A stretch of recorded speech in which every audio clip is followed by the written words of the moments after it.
Let us not give in to fear. I know there's a lot of fear.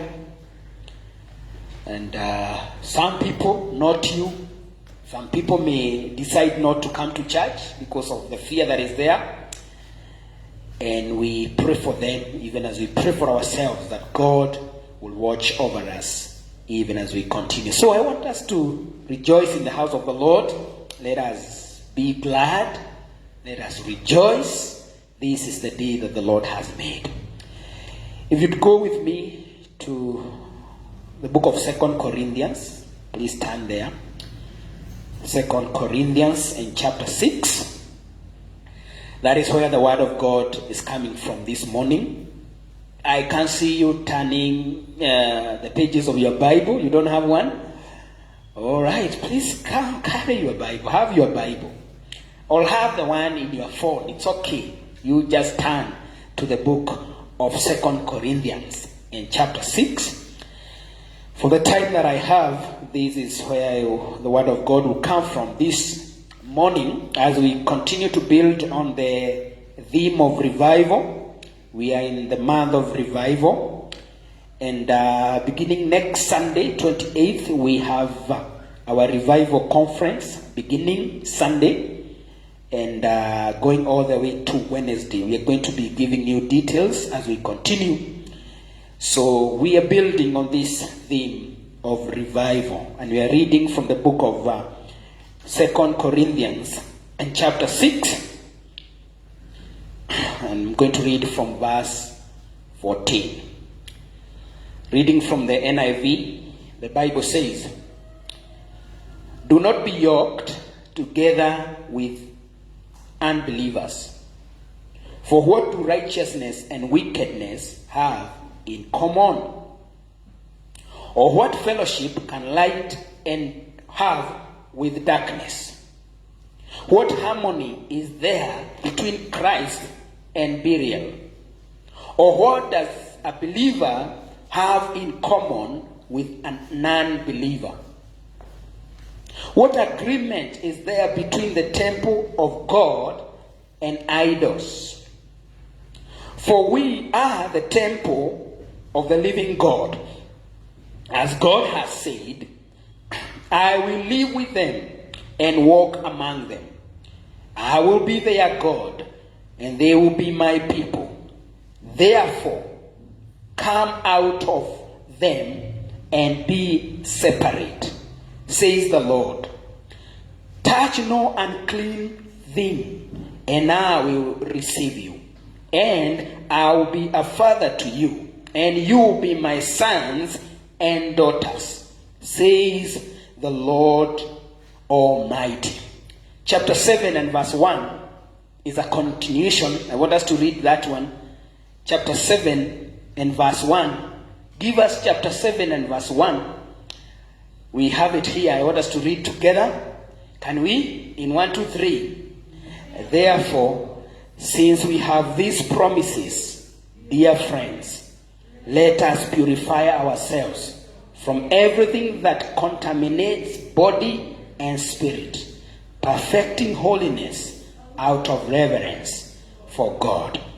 Father, we ask that you may speak to us this morning. Let this word break every chain, and let us be separated for you, to the glory and honor of your holy name. Thank you, Lord, and we worship you in Jesus' name. Amen and amen.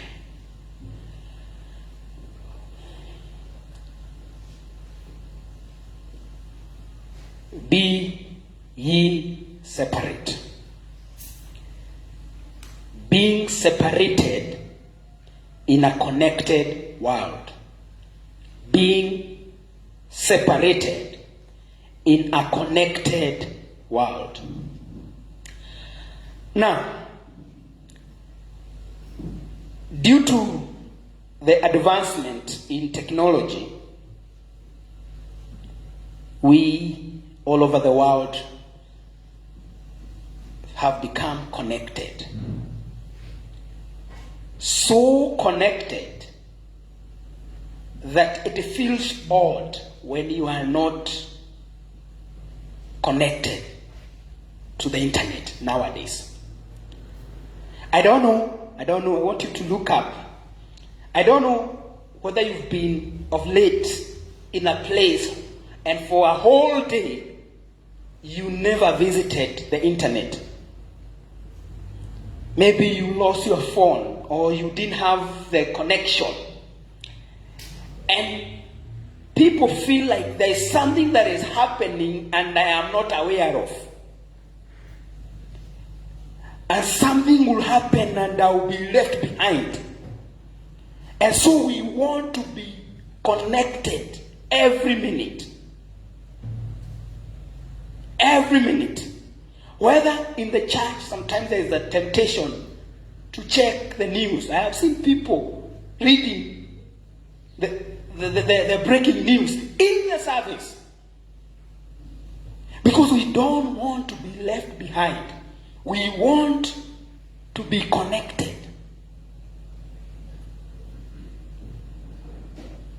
Business people know this. And nowadays, especially in the city, every restaurant, almost every restaurant, every business, buildings, public transport, they have connected their premises and their whatever with the internet.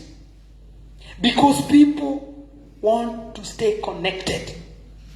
And one of the questions, especially this generation asks when they get into a restaurant or into a matatu, kuna Wi-Fi. Is that true? Na kama haina, especially from where I come from, you don't have business. Because we want to be connected. We want to know what is happening every morning, every minute. And that's where we are. And friends, we cannot pretend this is not what is happening. It is happening.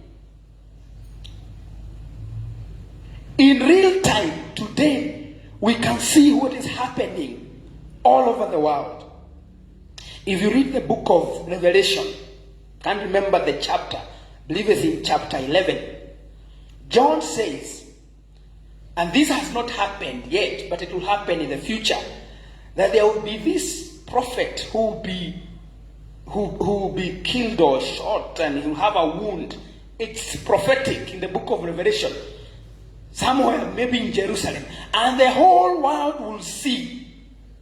In the time of John, he could not probably understand how can people in Kenya see in real time what is happening in Israel or in US. But those days are here.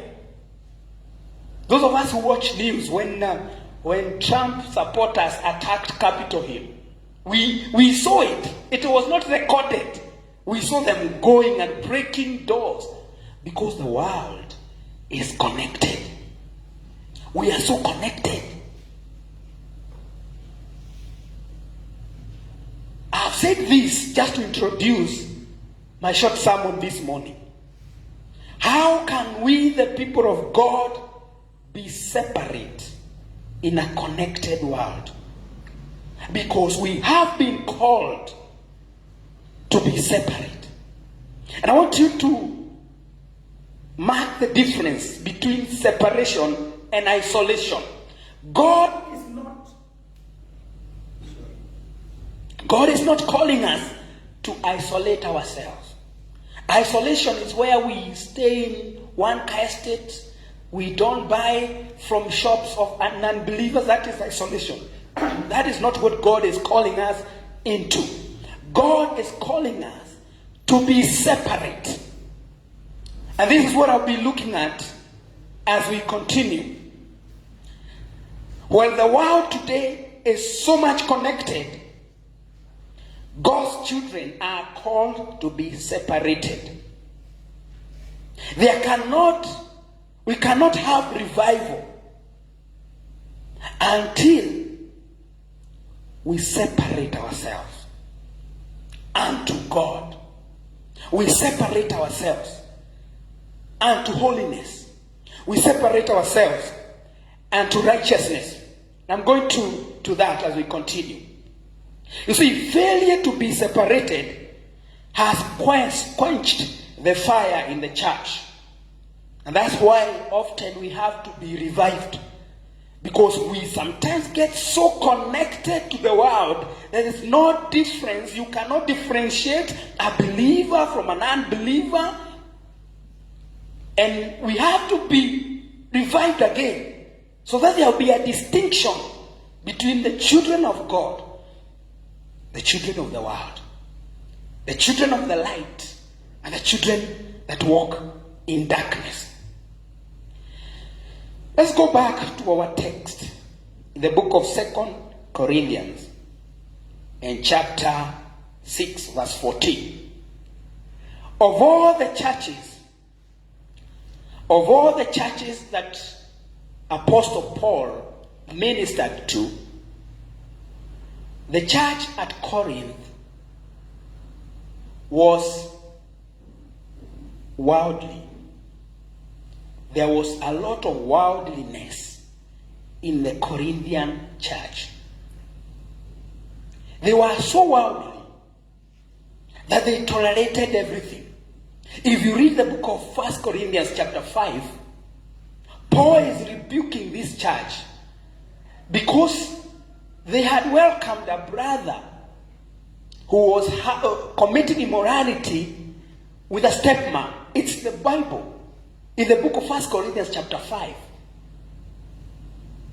They had a lot of issues. There was a lot of carnality in the church at Corinth. And here he comes in chapter 6 of 2 Corinthians. And he tells them, now we need to see a difference. I've said of all churches that Paul ministered, none was worldly as the church in Corinth. And this may have resulted from what was happening in the city of Corinth. Because I want you to know, friends, what is happening in the locality of the church has a way of getting into the church slowly. Some of the things we struggle with here, probably, I may not know, but probably our church in the interior, in the village, may not be struggling with some things. Because there was a lot of influence from the city of Corinth. The city of Corinth was known for immorality. A lot of immorality. Idol worship. And these things have a way, if people are not separated, these things have a way of coming into the church slowly. And that's why Paul is calling this church to separation. He called them to separation. There was a lot of idol worship in the city of Corinth. There was immorality. And I've said, if we are not careful, friends, the worldliness, the carnality in our city can easily get into the church and quench the fire of the Holy Spirit. So easy for the world to get into the church. And this is what had happened in the book, in the church at Corinth. So, 3 things, and then I'll be done in the next few minutes. From the text this morning, we need to watch out in these 3 areas if we are going to experience revival and maintain it. It is one thing to be revived, but it's another thing to maintain revival. And revival is being on fire for God, passionate for God. When we are revived, we come back to prayer, and to seeking God, and to evangelism, and to living righteous lives. If we are going to be revived and maintain revival in the church, we have to watch out in these 3 areas that I'm going to cover this morning. And then we are going to conclude. Number one, we have to watch our associations. You got to watch who you associate with. Do not be yoked together with non-believers. For what do righteousness and wickedness have in common? What have in common? Or what fellowship can light have with darkness? Number one, if you are going to experience revival and maintain the fire, we have to watch who we associate with. Your gang. Naitwa gang. Okay, nasikia watu Israeli mbogi yako. Inaitwa mbogi, Your gang. Your gang. The people you associate with. Now, this is the verse. Let me tell you in advance. This is the verse we will read for you when you come to us and tell us, Pastor, mimi nimepata mtu tumependana, tunataka kuoana. Swali ya kwanza nitakuuliza, ameokoka? Anapenda Mungu. Because that's what you say. Siko sure lakini anapenda Mungu. So nakwambia mapema, hii ndio verse nitakufungulia. So as you come, get ready for this verse. This verse, that's the verse we look at often. But if we limit this verse to just that is being unfair. This verse is broad. We are to watch who we associate with, our associations. Well, we should not be isolated from unbelievers. Listen, our association, partnership, and fellowship with them must be guarded by God's word. We should not be yoked together with unbelievers. And I've given an example of getting married to somebody who is an unbeliever. You'll have a lot of trouble. Don't do it. But today, that's what... Do we have the fellowship on Sunday? The youth fellowship? The other Sunday? Those things we do, talk working invite, we are going to talk about that there. You see, if you are truly born again and separated for God, there will be a difference between you and an unbeliever. In your behavior, in your conduct, in your speech. Listen to this. In your dressing, in your habits, there will be a difference. You better say amen. Now, listen to this. If you are in agreement with unbelievers in all things, you never collide with them, you never differ with them, you have a problem. There must be a difference between the children of the light and those in darkness. When light comes, darkness goes. You go to your room tonight and put on the light. And what happens to darkness? Talk to me. The darkness go. Have you ever seen them sharing? Half wanakaa kwa nyumba giza nusu. Mi naomba hizi Mungu atuondolee hiki tu mask zitoke, because you know I cannot see how whether you are expressing your expression. May God can they share a room? No. That's what Paul says. What fellowship can light have with darkness? If you agree with your gang that is not born again in everything, something is very wrong. You must differ. At some point, you must differ. At some point, you must disagree. Because you are in the light and they are in the darkness. I said, when light arrives, darkness must flee. There must be a difference. Lazima kuwe na tofauti, wadada. Lazima kuwe na tofauti ya msichana ameokoka na yule hajaokoka. Na hiyo hatuta compromise. Lazima watu wa mtaa waone tofauti. If they can't tell the difference, kuna shida. Nikikuja mtaa yenu, kwa sababu nitakuja siku moja niulize hapa kuna msichana ameokoka, kama sitaletewa wewe, si mujibu. Kama sitaonyeshwa wewe, kuna shida kubwa. Your associations, the people you associate with, can quench the fire in you. No matter how much you get revived here, if you don't watch your associations, it's just a matter of time. You start talking like the people you associate with. You like it or not. You start behaving like your friends. It is there. It's biblical.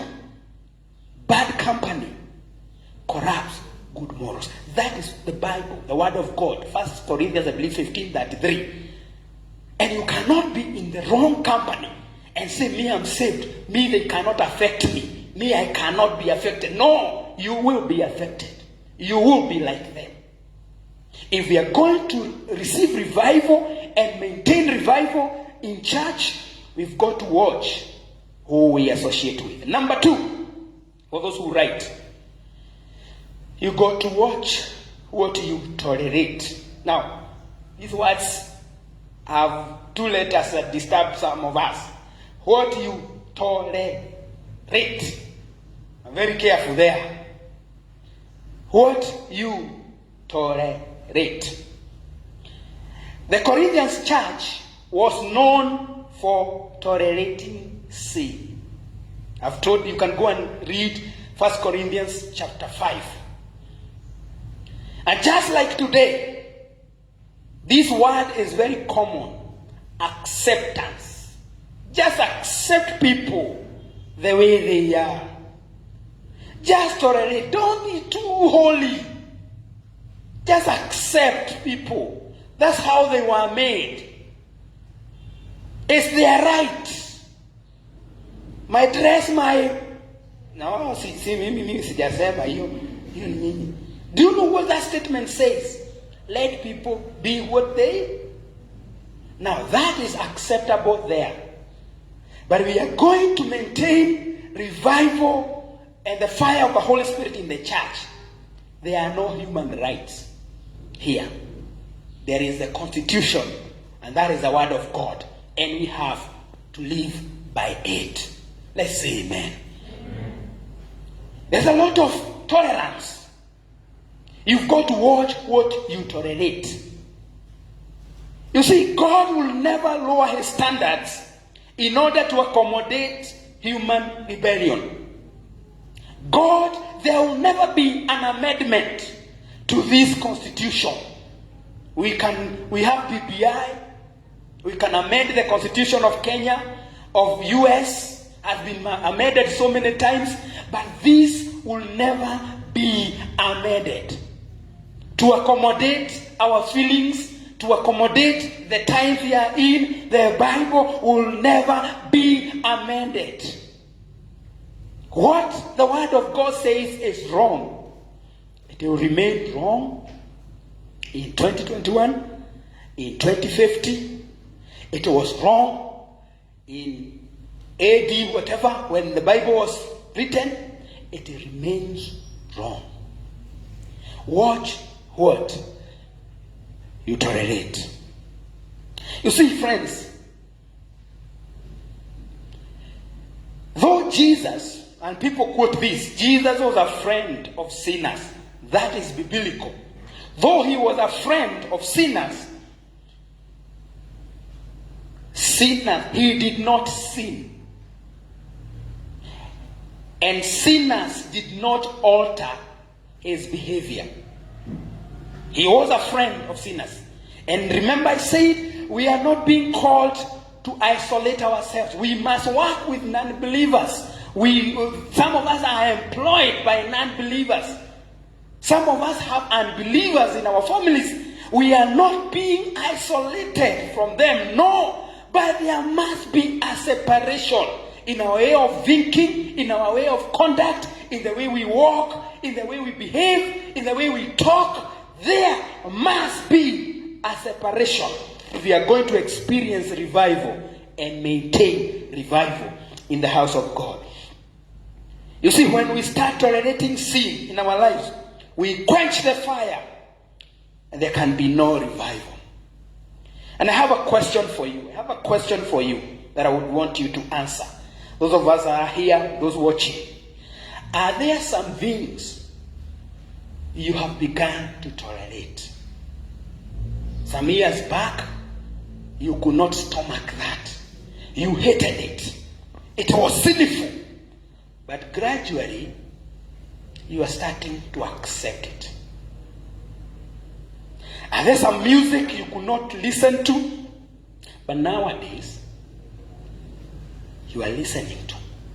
It means you have begun to tolerate. Are there places you could not step in? But nowadays you often pass through there, although you don't do anything. Unapitia hapo kusalimia mbogi, si ndio? But kitambo, you could not step there. You have begun to tolerate. Are there things you could not read? But nowadays, you read one chapter and you say, dunia imeharibika aje. But kitambo hata hukusoma one word. You have begun to tolerate. And sooner or later, the fire of God in you will be quenched. The fire of the Holy Spirit will be quenched. This is what is happening in the church of Corinth. These people are tolerating.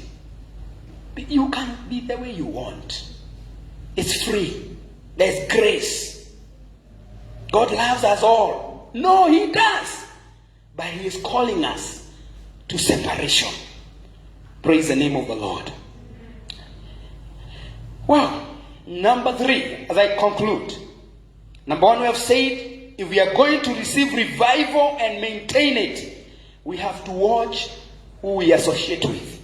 We have to take care and watch what we tolerate. And number 3, watch what you touch. Tell your neighbor, watch what you touch. Okay, let's go to verse 17. Give us verse 17. Give us verse 17, and we are going to read all of us together. Then we are going to conclude in the next 2 minutes. Let's read together. Let's read together in 1, 2, 3. Therefore, this side is not reading. This side ya wadugu. Nitasema msome peke yenu. Let's read all of us. Let's go. Therefore, come out of them and be separate, says the Lord. Touch no unclean thing, and I'll receive you. Number 3, watch what you touch. Now, I don't want us to be deep. Alikuwa anamaanisha nini akisema watch what you touch? I want us to take, for the sake of today, I want us to take this literally. What you touch. And I want to ask you a question. Are your hands holy? I don't want us to be deep. Tuanze kusema Paul alikuwa anamaanisha hivi. I want us to take the way it is. Touch no unclean thing. Are your hands holy?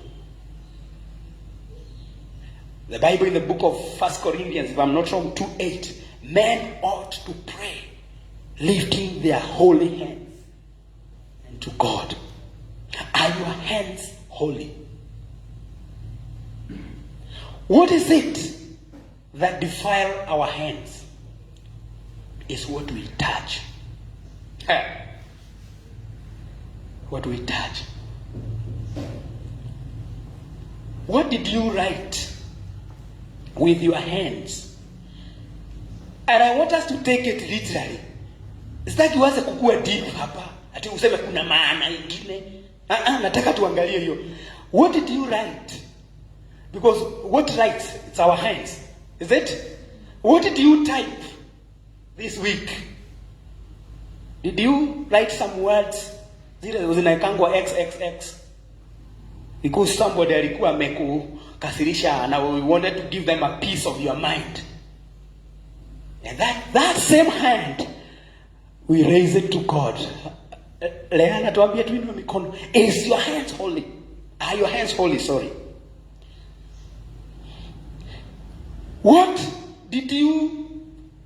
Which websites did you visit? Because you used your hands. Oh, mwazani. Wow. Where did you visit with your hands? With these hands you can visit wherever. Are they holy?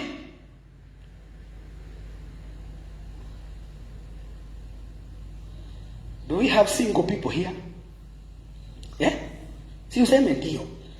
Sasa if I ask that question na husemi, najua nikudanganya kanisani.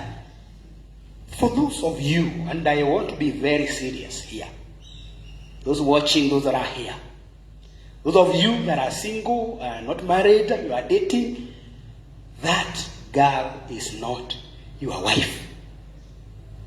No, amen. The married people should say amen. Because sisi Mungu ametubariki tumepita hapo. And oh God, that boy is not your husband yet. Don't defile your hands.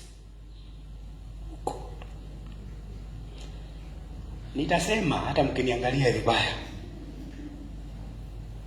Where did those hands go? So that when we come on Sunday, we lift our holy hands to God. Are they holy? Hapa naona nitaandikiwa SMS. Niambiwe umeenda sana. It's okay, I'm ready for that. But praise the Lord. Don't defile your hands. Wait until we give you that man here during the day. And we declare you husband and wife. Then your hands are free. For now, keep off. I know that's not popular, but I'll say it. Don't defile your hands. No wonder people have very heavy hands in church. Because hizo mikono zimeandika vitu hiyo wiki, zimetype mavitu, zimetukana watu, zimeguza sijui nini, then unaambia inueni mikono. Mikono iko hivi. Iko hivi. Are your whole hands holy? Touch nothing and clean. Mtakuja church Sunday? Okay. Praise God. Unaweza sema hivi ufukuza watu. Will you come? Are your eyes holy? This week, what have your eyes seen? Are your ears holy? These are the gates to our hearts. What we hear comes to our hearts, whether we like it or not. One time I confronted one of our teenagers. Alikuwa anaweka wimbo mbaya. Kamuuliza sasa, how can you listen to such song? I thought you were saved. Ndio pastor, mimi sisikii words, nasikia beat. Hiyo beat ni noma. Now how can you differentiate the beat from the words? How can you separate the two? We are talking about separation. Are your ears holy? When you defile your ears by listening to dirty things, as it is in the physical, it is in the spiritual, you won't hear God. Oh, no wonder we say God never speaks. He does. But what is it that your ears have been listening to? No wonder we say I can't see God. Watu bado wanamuona Mungu. Although we don't see God with these eyes, as it is in the physical, it is in the spiritual. What have you been watching? What have you been touching? Guys, I'm reading the Bible. Touch no unclean thing. What would you touch? If you're going to have revival, if we are going to raise hands and the glory of God comes down, our hands must be holy.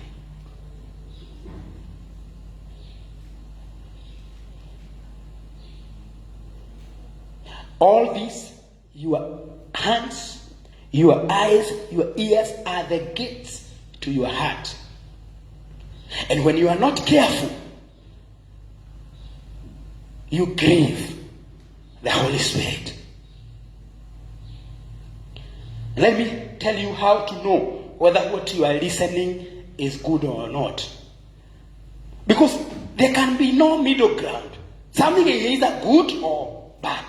Tusimame. Something is either right or wrong. Look up. Nikikuja, unaweza nikuja basi, kuja tuone. Kama nikikuja utakokesha simu chini. Hata dhamiri yako inakuambia ile kitu nilikuwa naona si mzuri. Naona watoto kuna channels ambazo watoto hawastahili kuwatch kwa nyumba. So nikiwa area wanakuanga kidole imewekelewa, wanaona hiyo lakini kidole iko kwa cartoon. Ili wakinisikia hivi kucha. Why? Because they are conscious what's telling them what you are watching is not right. Wherever you are watching, wherever you are listening, can you call the other brothers, Karis, Dan, kujeni tuone? If you can, kama unaiona ukiwa kwa nyumba umejifungia, your conscience is telling you it's wrong. Touch nothing unclean. Give us chapter 7 and verse 1 as we pray. And I want us to ask the Lord, clean my hands, clean my hands, clean my ears. Let's read together, As we finish, 1, 2, 3. Tusome hata kama nimekukanyanga, soma, ni neno la Mungu. Let's read, 1, 2, 3. Therefore, no, we cannot read like that. This is the word of God. We have to put some vigor na tuache kujishika. Hakuna baridi sana. Let's read. This is the word of God. Let's read in 1, 2, 3. Therefore, since we have these promises, dear friends, let us purify ourselves. Everything that concerns body, spirit, perfecting holiness.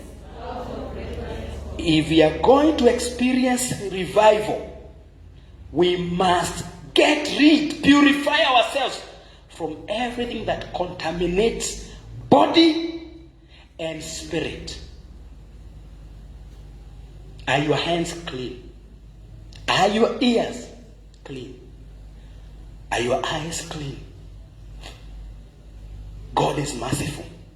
If we are going to experience revival, we have to ask God to forgive us. Have we given bribes with our hands? That it's the hands. We use the hands. Hiyo mkono ilipeana hongo. Hiyo mkono unawekea Mungu aibariki. Inakuwa ngumu. Hiyo mkono ilishika kitu haistahili, ndio unaweka Mungu nipe. Inakuwa ngumu. Let's bow before God. You know yourself. God is merciful. In a minute, ask the Lord to cleanse your hands. Father, every one of us, you don't have to shout it. You know whether your hands are clean, your eyes, your ears.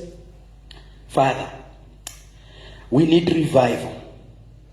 And revival cannot come unless we take care of our associations, unless we take care of what we touch, unless we take care of what we tolerate. And this morning, dear Lord, we ask that you may have mercy on us. Forgive us, mighty God. Have mercy on us. Have mercy on us.